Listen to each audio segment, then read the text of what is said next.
All right. We are here. My name is Rashad Robinson. I'm the president of Color of Change, and I am joined by the incredible Kimberlé Crenshaw.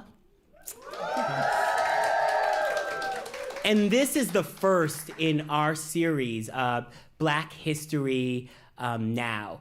Black History Now is a program of Color of Change rooted in our storytelling and campaign advocacy work.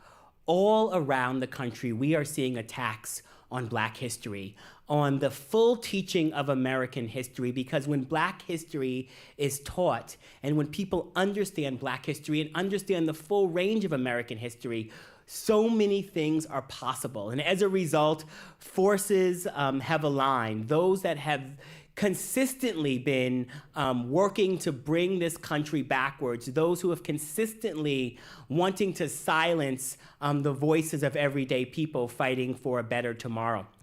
And that has taken on many different forms. And at Color of Change, we've been working to mobilize our members to fight back, both taking on corporations and corporate power who enable these efforts, working to highlight these issues in the media, partnering on the ground with local organizations, and training those who want to run campaigns and engage. And of course, being in conversation with those that have been at the forefront, those who have been leading and those who have been pioneers in this effort. And I am so incredibly grateful for you, Kimberlé, joining us in this conversation, our very first one. And it feels so fitting because you have been at the forefront of so many of these conversations, both in leading the African American Policy Forum, your work at UCLA and Columbia, your writing, all of the thought leadership you have provided both in this country and around the world, from even having your work cited in the South African Constitution. You have been an inspiration to me and to so many, and there's this saying that we oftentimes talk about giving people their flowers, and I just want to say if I could grow a garden, I would make sure that we had it for you. So I just want to start off with that. I also want to start off this conversation by, kind of giving us some language. You have been so instrumental in giving us and being part of the work to give us frameworks and language, from critical race theory to intersectionality, ways for us to both understand and see this work, for us to think about our role in the world, to think about how to look at the law and how to both understand how to use it and when to know its limitations. And so if you can give us just some understanding and grounding in what are we talking about and what are they talking about when these conversations about critical race theory and intersectionality and the fight back and pushback we are currently seeing. Well, thank you. First of all, Rashad, I'm just so honored to be here, to be part of this magnificent project that you all have, and just to be in partnership with Color of Change. We've been talking about this since it started. There are two people who I could call up and say, what the heck is happening? And Janae Nelson was one, and you were the other. So I think it's first important to recognize that there's critical race theory proper, which is the study of how law facilitates and rationalizes deep racial inequalities. It has from the beginning. This country was built on theft of labor, theft of land, and quite frankly, theft of Black women's reproductive choices, right? So property, the second most valuable property, besides real estate when this country was founded, was property and people. And that basically came from Black women. So we have an understanding that the foundations of this country are grounded in a racial project. And critical race theory is the study of how law helped to make the fiction of race real. There is the reality that race isn't real, but racism is. and racism is deeply embedded. So law helps us understand how these things have been, how the material dimensions of racial inequality are created, how it's insulated, how it's made to appear to be natural, neutral, unchangeable. These are the elements of racial inequality. I'm going to cite for a moment my new favorite movie, Woman King. Yeah? And if you haven't seen it, you better. Yeah. But I'm going to just paraphrase, there was a line that says, you know, the way to ensure the domination of people is to first make it impossible to think that they have a right to be free. And the law was part of that project in saying Black people don't have the right to be free. They don't have a right to learn. They don't have a right to read and to understand their condition, and they don't have a right to testify about their actual condition. So much of what we're experiencing now, we've seen in the past. Yep. And part of our project as young post-civil rights students going to law school was to understand that. What role does law play in making this obvious post-slavery, post-segregation society appear to be just the way things have to be? If we can name that prism, and if we can create a practice of reading the situation for what it is, not what it's told to be, not what people tell it is, but what it actually is, then that's the pathway to liberation. So that's what critical race theory proper is. And so intersectionality is like a piece of critical race theory. It is. Yes. And, so, and many people don't know that. I don't know if I actually want to say it really, because people haven't, they started coming after intersectionality and then shifted to come after critical race theory. So like, oh, do I protect the one? But it's important to know that intersectionality is a part of critical thinking about how law facilitates inequality. And it's important to recognize, and you know, it is the case that those of us who were born mid-20th century and later understood law to be the great liberator. You know, it's the referee. It's the one that says, foul, you can't do that. You can't discriminate.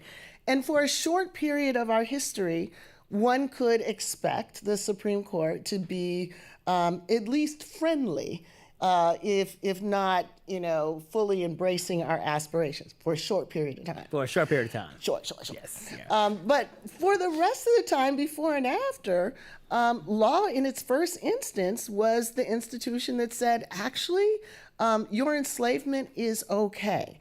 Law was a thing that said, because you are enslavable people, because we did this to you, you can never be a citizen of the United States. So what gets done to us becomes who we are. We were enslaved, so we became slaves.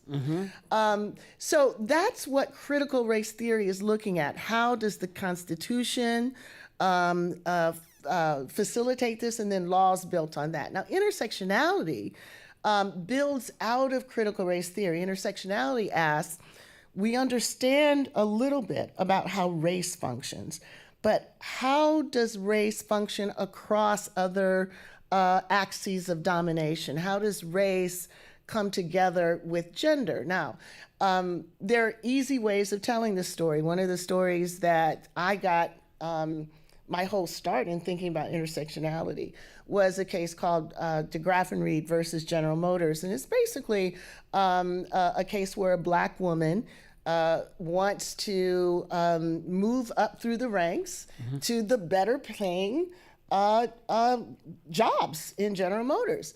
But the problem is that the workforce, like many, was segregated by race and segregated by gender. So there were Black jobs, but those were for the men. And there were women's jobs, but those were for white women. And so Emma DeGraff and Reed said, hey, look, I'm being discriminated against as a Black woman. And the court said, no, you can't prove that, because General Motors does hire Black people, just they're all men. And they do hire women, they are just all white. And the court thought, aren't we being smart, right? We are basically saying, Yep. no. You don't get a chance to come in here and combine two causes of action to make a case of discrimination. For us to let you do that would be giving you special treatment. Now, of course, Black women were the only ones that had to put these two causes of action together to actually tell a legible story about discrimination. And, the courts just dismissed it. So my goal was to try to figure out what kind of remedial strategy, and I mean remedial, like they were backwards, couldn't understand what was obvious. I needed to give them some help. So intersectionality was that help. It was simply look at an analogy. There are intersections. You go through them every day. Traffic is going north to south, east to west. Think about that traffic as racism and sexism. Intersectionality is what happens to people who are caught between both of these axes of domination. And not to address them is to discriminate against them. So that's where intersectionality originally came from. And of course, it's applicable to all sorts of axes of domination. It's not just Black women, it's not just race and gender. It can be race, gender identity, class, national origin, ability. All of these things can intersect. The problem is that law hadn't anticipated that. So the point was to try to articulate and argue for law to broaden and deepen in order for its commitments to create equity for everybody to really be realizable. And for the forces that don't want equity for everyone, right, this becomes dangerous, right? Yes. And there has to be a project to silence this, right? And Yes. and whether it's silencing frameworks that move us forward or silencing Black history becomes sort of the very worst of white history. Which is exactly why this moment is so vexed, right? Because just think about where we were in 2020. 2020, we had the most massive demonstrations for racial justice ever. 50 states, majority white people coming out to demand racial justice. So we were Right? And many people thought the best we could do was clap outside of windows. Yes, and here now people are out in the streets, Here right? they're out And in the so, streets. yeah, So I want to ask you, yeah. what happened, right? Because this was part of the upward trajectory. This is part of the narrative of as people see the injustice and demand concepts to help them understand it, the idea is that we move closer and closer to the promises. But something happened after 2020 that has something to do with misinformation, disinformation, and I see the media as being an enabler of it. Now, I know you do a lot of work on helping people to understand media literacy. So what do we need to understand to figure out how we got here from 2020? Well, I think one thing that's important about the media is that there were no good old days, right? Sometimes there's a story the media likes to tell that we are now in a age of misinformation and disinformation, but the lie about Black people that was at the founding of this country, right, fueled by media, fueled by storytellers, and whether it's the marches into wars, the ways in which tax policies have been defended, the ways in which decisions about who's educated and not educated, the media has always played a role. And it's been the responsibility in many ways for those communities that are fighting for a better tomorrow to build their own infrastructure. And no one has been better at that than Black people. I think Black people, in so many ways, have invented the whole idea of independent media, have invented the idea of independent film, have invented the idea of independent infrastructure. Sometimes because we had to build things because we couldn't access what other folks had, and sometimes we built things that were just unique and focused on us. And so I do think that as we think about the information environment, one is it's not an accident. It's not a car accident that just sort of happened. We are dealing with an environment fueled by Silicon Valley and fueled by infrastructures that we don't control. And so all of the infrastructure that works against us is not infrastructure that's controlled by the right, but it's infrastructure that benefits from decisions made by the right. And so if you think about the lack of transparency, out of the algorithms, you think about the business models and the incentive structures of not just the biggest platforms in Silicon Valley, but even the small ones. If you think about the immunity that platforms have over the content and the ways in which the choices about what get amplified and what doesn't, you start to sort of understand what can be at play. But once again, there was no good old days, right? This was always at play in different ways, and now we are dealing with sort of gasoline that's been poured over a match, and we're getting sort of a different result. That, I think, once we understand that, now we have to figure out what do we do about it. Right. And I think what we have to sort of recognize is that there's absolute work that has to be done from a public policy perspective to hold, those accountable that proliferate this mis and disinformation, and to not allow there to be immunity behind how these platforms are designed. Right? Our cars are not safe because of the benevolence of the auto industry. Our meat is not safe because big ag care so much about us, right? These corporations are held accountable, and there's infrastructure that ensures, and there's consequences when they don't. And right now we have people who call themselves engineers that get to build things and then have no consequence for when those things that they build fall and hurt people. And that actually has to change. But we will always lose in the back rooms if we don't have people lined up at the front door. That's right. And so one thing that I think is incredibly important for anyone who cares about the information environment is that we need more people invested and more people involved.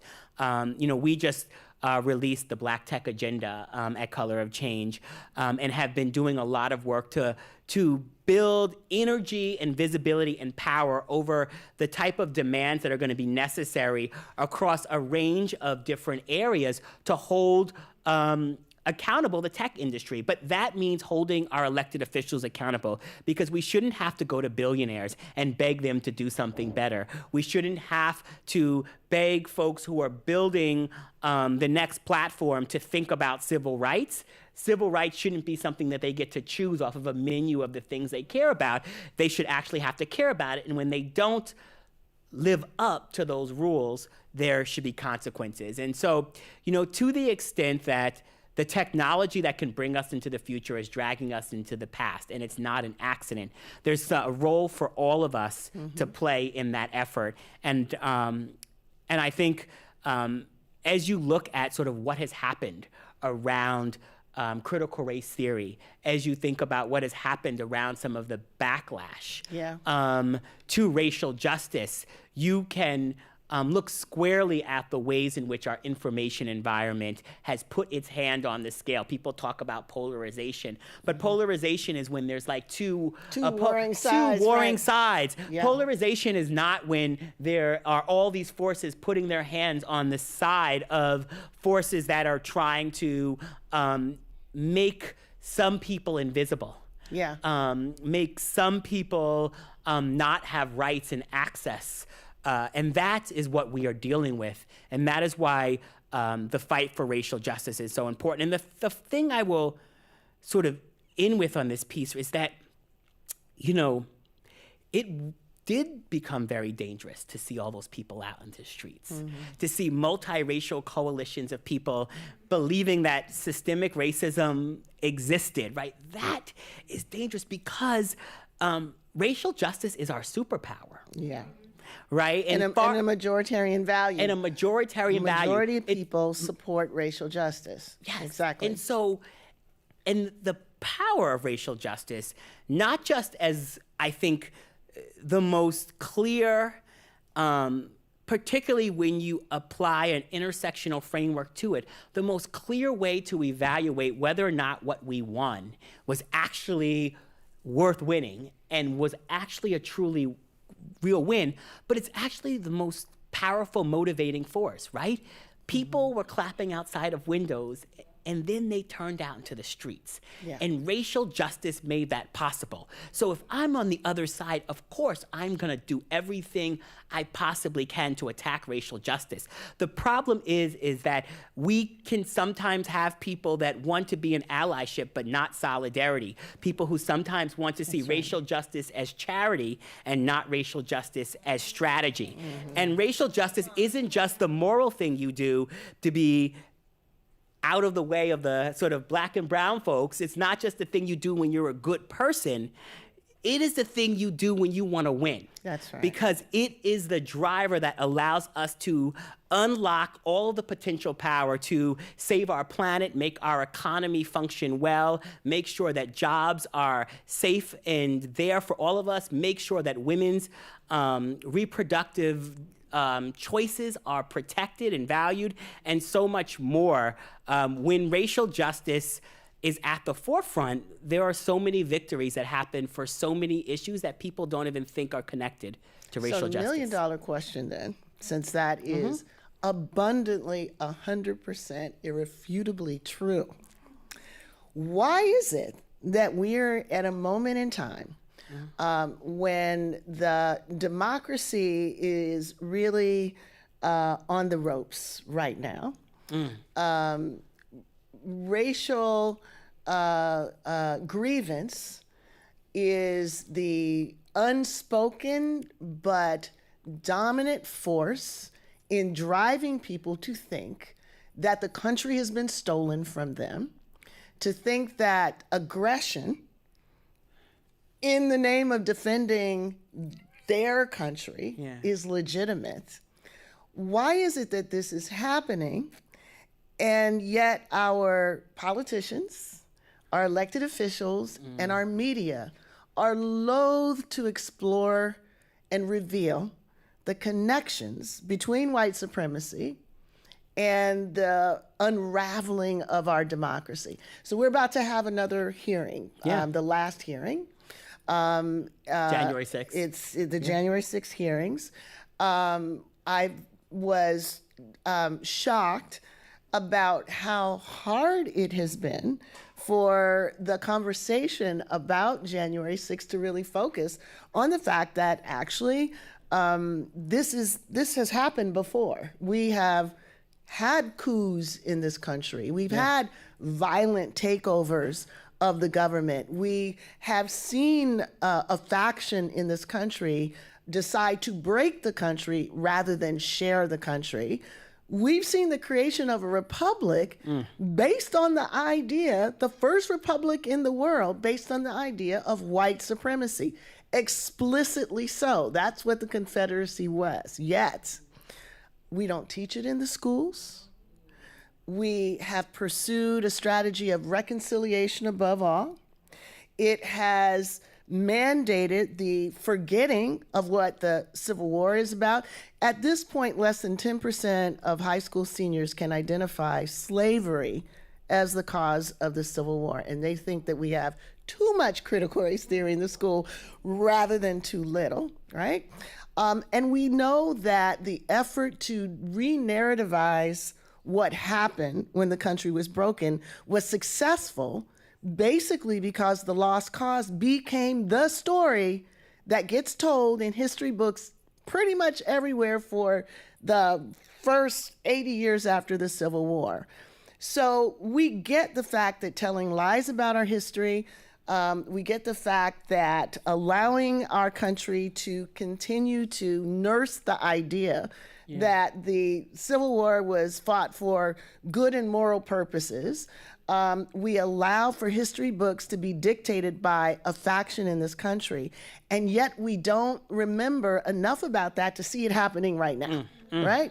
So it's happening as we sit here, and we have now our president, who was willing to say that we're in a proto-fascist moment, but not willing to say that white supremacy had everything to do with it. We have our elected officials who are willing to say, come out and vote, but not willing to say that the efforts to suppress our vote, to gerrymander our districts, it's a page right out of the history that we're not teaching.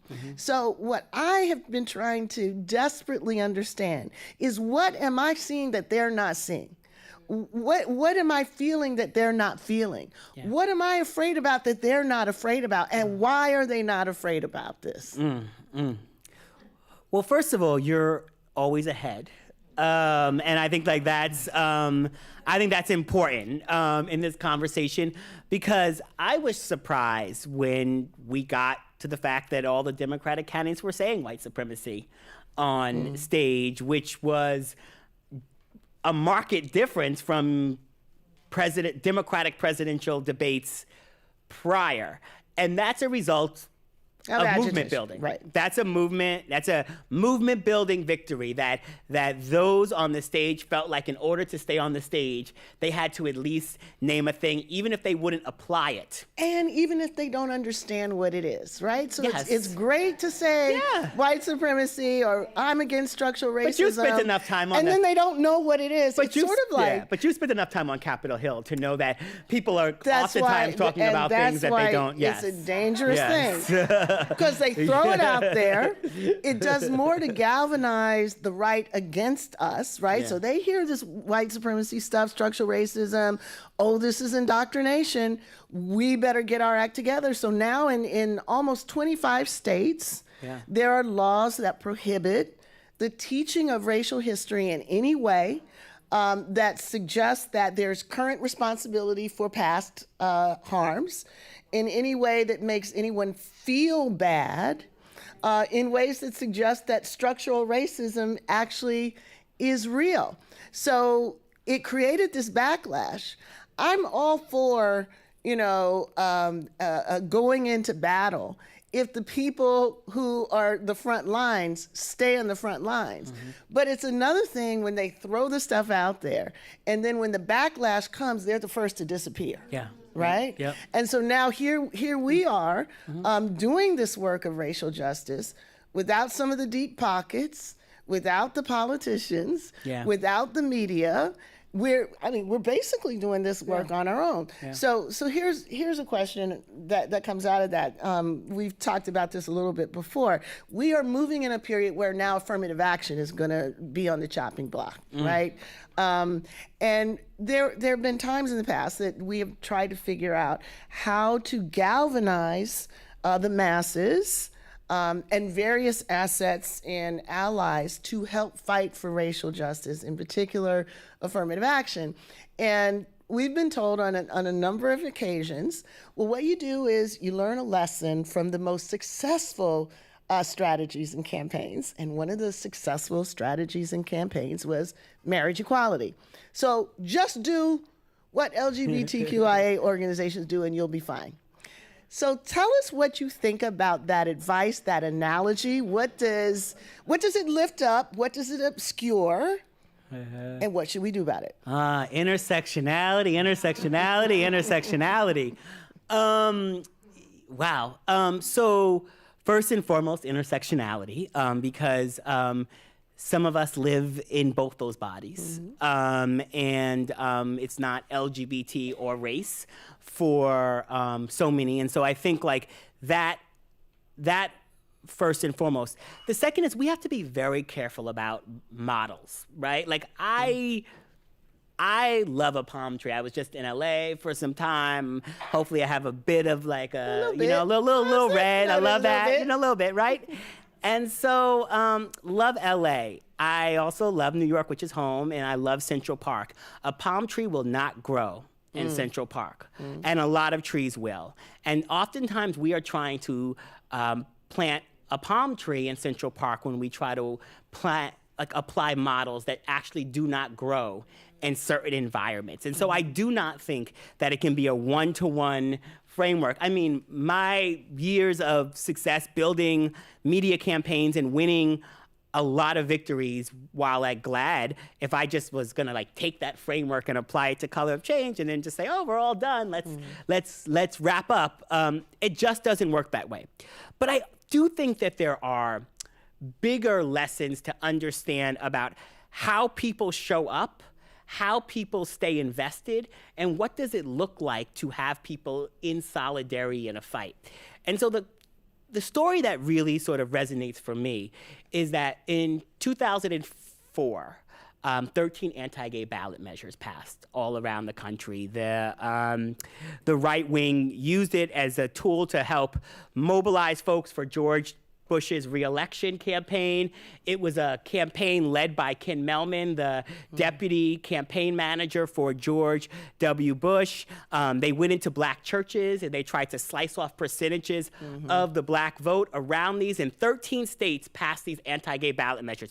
In states where marriage equality was not even on the agenda, and people said, oh no, we're not working towards marriage. We're not even hoping that folks would go away with these anti-gay ballot measures. But it was a right-wing tactic at sort of drumming up outrage, and the left largely turned its back. It was also a backlash to Massachusetts starting to marry couples, and many mayors around the country beginning to marry couples without sort of the laws passing. People might not remember, but Gavin Newsom, as the mayor of San Francisco, started marrying couples, and he was uninvited to the Democratic National Convention. Could anyone imagine Gavin Newsom today being uninvited to the Democratic National Convention? And so he was uninvited, and people were outraged when Kerry lost and those ballot measures passed, and they blamed the LGBT movement and said they overstepped. You should have asked for civil unions and domestic partnerships. You went too far. But the movement actually kept moving and pushing and had a larger demand. And we can have a whole set of conversations about leading with marriage and who that prioritizes and who it doesn't. But I'm talking about sort of the frameworks of how movement building can create new litmus tests. Because think about the powerful framework that marriage equality meant for a whole new generation of people who identified with progressive politics through that framework, who saw themselves as queer or as allies or in with family members and wanted to fight and saw that as a litmus test in ways that they may not have seen the economy or other issues, and then became part of the left as a result of actually recognizing relationship recognition and all the ways in which the right was not good on those issues. And people kept fighting, and some states did domestic partnerships, and some states did civil unions, and some states moved to marriage. And then you get to 2008, and California takes away marriage equality. So there was still backlash because it was not a straight line, because sometimes when you win, you also lose along the way. And part of building movements is recognizing that and inviting new people into that journey.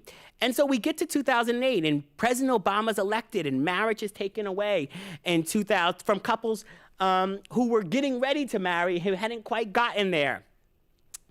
And then you see the movement continue. Not say civil unions, but continue to push. And I remember when I left GLAAD in 2011 to come to Color of Change, I remember for a number of reasons, because New York was starting to marry couples, and it's the state I grew up in, and I could have never imagined growing up that this state would have marriage equality. Also because at GLAAD, Ken Mehlman is now out of the closet and in the GLAAD office talking about conservative media and LGBT politics, and I just felt like a weird sort of framework, because more people will join you as you win, and pretend like maybe they were always there. But also, I think about something that the racial justice movement oftentimes lacks, and the ways in which generational wealth gets built, the ways in which people have access to resources. Our movement is oftentimes relying on resources from donors who don't have as much solidarity with our cause. That's right. And the LGBT movement was oftentimes funded by people who were used to losing.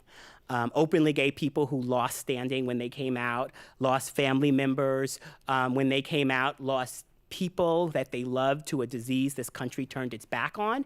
And they knew that losing on 2 years or 4-year cycles still meant that they had to fight and push and demand the things that they actually wanted. So if there's anything we take, it's not that we apply sort of some strategies that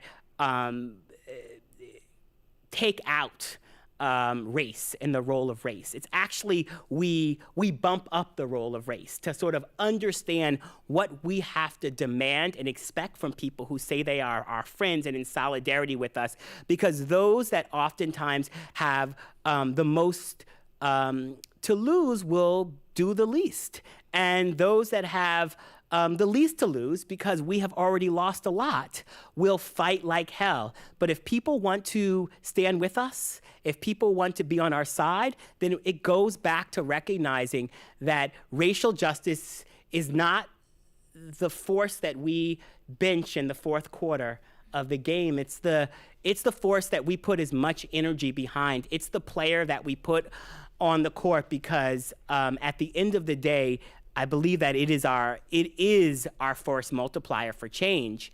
And if we learn anything from other movements, I think in many ways we have to sort of learn how folks show up and don't show up when these fights come. And that sort of leads me to my next question for you, in terms of, you always knew this backlash was coming in some way, shape, or form. I remember having these conversations with you.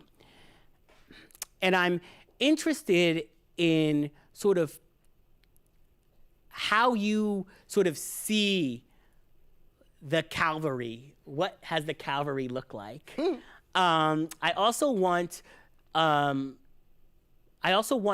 to talk a little bit about sort of similar to the story I just told, like, how have people talked about this issue, and how have you had to navigate this as people have looked at this as preventing them from winning something else, rather than as a framework to actually leverage, people playing defense instead of playing offense? Yeah.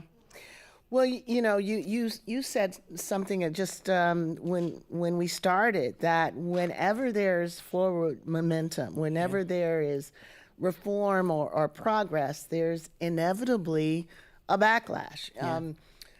Golly, it was 30 years ago. My very, very first critical race theory article was called "Race Reform and Retrenchment," and the whole point was, we often make some reform. Sometimes it's even symbolic, but that fuels a backlash, partly because of the symbolic dimension of the reform. And when that backlash happens, it becomes that much harder to push against it, because the backlash often isn't articulated in the honest way that it's being experienced. Like this backlash, people aren't really saying, we support Derek Chauvin killing George Floyd. They're not really saying we want to go back to segregation and enslavement. They're not saying it directly, but they're saying it indirectly when they say "Make America Great Again." Like, exactly when was that you're talking about? When they're saying, I believe that you're telling your stories, your demands for equity, violate my civil rights. That is an argument that came directly out of the response to the desegregation movement, when people used to say, well, my having to serve you violates my civil rights, right? Or my having to send my little girl to an integrated school. All those evangelical schools. And I went to one, so I know they weren't happy for me to be up in the mix. But these are occasions, little did they know. Thank you for making it clear what was going on. These are moments in which the deep threads that connect our history to this current moment are being rehearsed, reproduced, unleashed again. I sometimes call this like our own Halloween. There are so many episodes. It's like, when is this franchise going to be over, right? It's over and over and over again. Why do people keep going, right? It's the same story. So I anticipated the backlash. did not anticipate how effective it was going to be, because I thought it was so obvious. I mean, they told us what they were doing. They told us, we want to rebrand and recode critical race theory. Yep. So anytime people read something that they don't like, they say, oh, that's that critical race theory. I mean, they told us what they were going to do. So my hunch, my thought, in my rational world, I thought, well, if they're telling us that they are putting together every piece of the social justice apparatus in this container to attack. So it wasn't just critical race theory, it wasn't just 1619, it was diversity, it was implicit bias, it was structural racism, it was equal opportunity. They told us, if your kid is reading any of these ideas, it is critical race theory and you should attack it.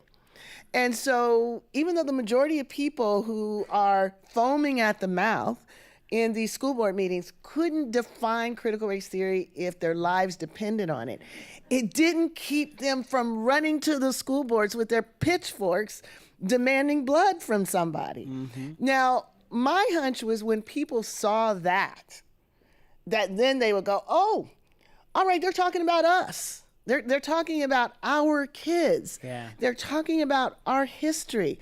They're basically trying to make racism unspeakable.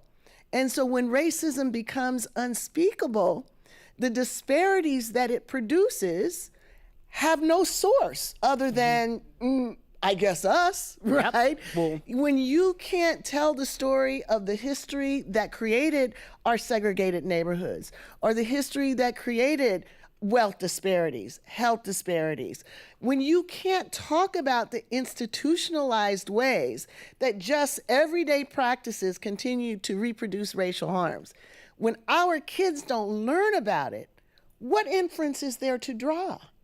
Yeah. Who is responsible? What are we to do about it? So it just so happens that when you make racism unspeakable, you make equality unachievable. Because what you've basically said is the problem is in you.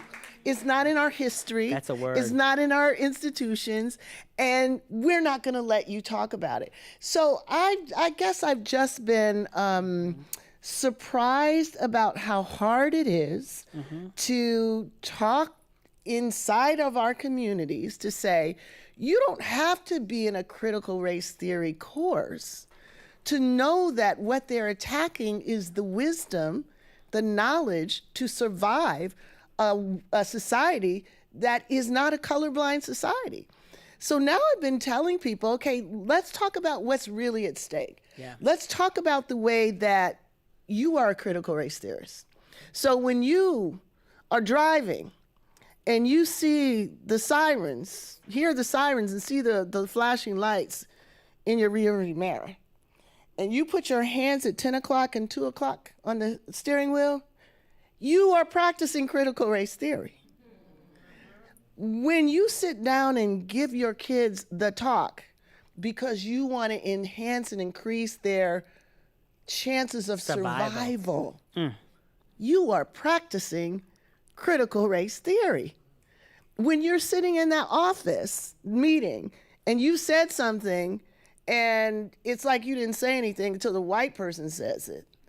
And you go, didn't I just say that? You are practicing critical race theory.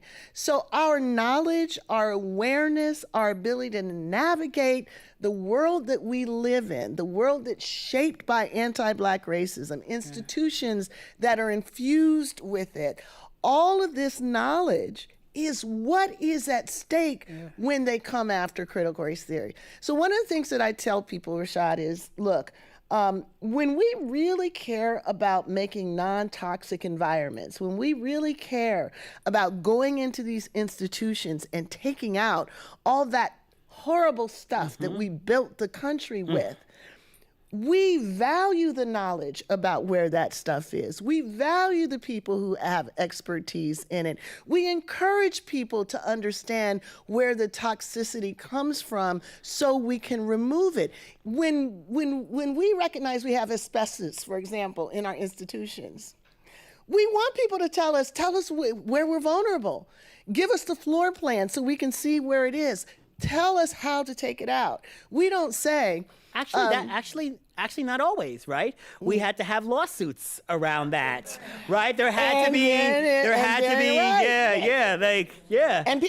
And why did the lawsuits win? The lawsuits won because people realized it's stupid. It makes no sense to say that the problem with asbestos is saying the word asbestos. Yes. The problem with getting rid of it is the people who say, I think you have a problem. But that's what we do with race and racism. The people who have the expertise are the ones who are now accused of being the racist. And if we don't step up and say, nah, son, that's not going to work. You're not taking away from us a century of progress. We're not going to let this happen on our watch.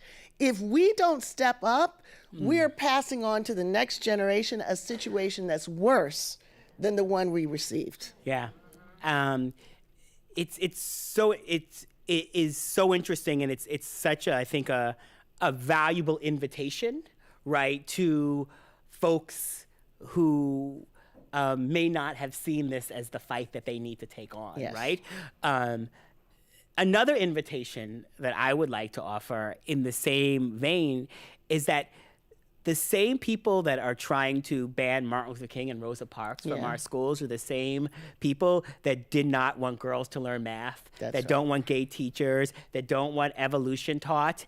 And it's the same political project, and we actually have to be deeply aligned at going after that project. We have to connect the dots. We have to connect the dots, because we can all go back into our individual corners and think that we are fighting these battles here and there, while they have consolidated infrastructure and consolidated capacity and resources, and will deploy it one by one against all of us. And so what would it look like of people of good faiths, of all races, of all backgrounds, who want to fight for a better tomorrow, to recognize that we actually have to fight together if we're going to win, and that we have to fight by welcoming more people into this fight, but we also have to fight by taking on our opponent's infrastructure, and we have to dismantle that infrastructure. And so, yes, there is the aspirational work of a better tomorrow, and then there is the hardcore work of holding enablers accountable, of making it like not a profit center,